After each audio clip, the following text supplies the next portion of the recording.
Էրդողանը կարծես հաշվարկում է, թե Էքրեմ Իմամօղլուի հետ իր հիմնական ճակատամարտը ճիշտ կլինի տալ հիմա,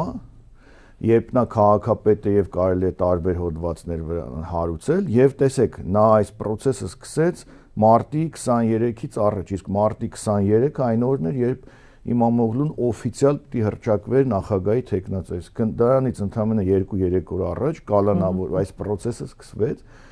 Հաշվարկը հետևելն է, հեշտ կլինի հաղթել հիմա, թե ընտրություններում նախագահական, հաջորդ արտահերթ հերթական եւ այսպիսի մի հանգամանք Էրդողանը նաեւ սրանով հանդես է գալիս որպես խնամակալ քաղաքական գործիչ, այսինքն